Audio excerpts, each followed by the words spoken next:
लेकिन यह कुंभ लगाया क्यों जाता है? इसके पीछे की कहानी क्या है? आइए जानते हैं। हमारे देश की आबादी इस समय 14 करोड़ है।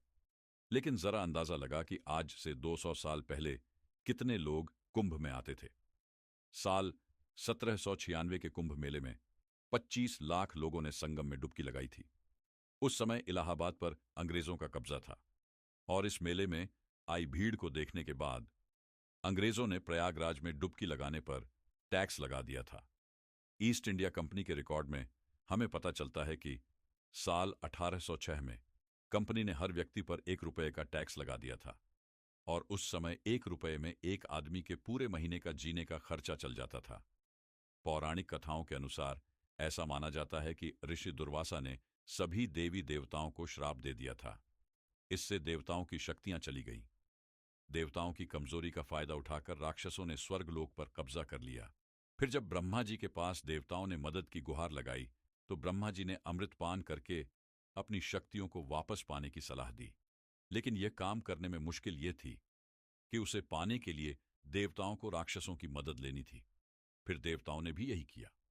उन्होंने राक्षसों से मदद लेकर बदले में आधे अमृत को देने की बात कही और सभी राक्षस इस डील को मान गए। और फिर होती है अमृत की खोज में समुद्र मंथन की शुरुआत। बड़ी मेहनत के बाद समुद्र मंथन से अमृत की प्राप्ति हुई। लेकिन जैसे ही अमृत निकला, देवता और राक्षस दोनों में अमृत को पूरा हड़पने की होड़ मच गई। इसके बाद देवता राक्षसों की आंखों में धूल झोंक कर अमृत पाने में कामयाब हो गए और वह अमृत लेकर दौड़ पड़े।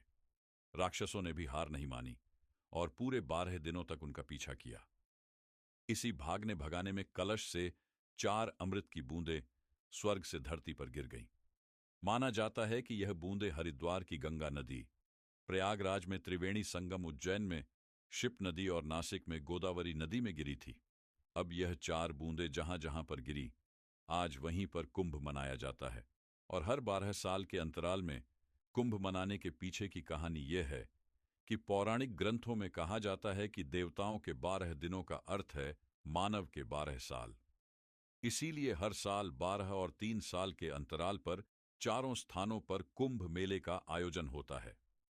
और ऐसा कहा जाता है कि एस्ट्रोलॉजिकल कैलकुलेशन के बाद जब कुंभ मेले का समय आता है तो यह नदियां वही अमृत का रूप धारण करती हैं जिनमें नहाने से लोगों के सभी पाप हमेशा हमेशा के लिए धुल जाते हैं और उन्हें मुक्ति मिल जाती है।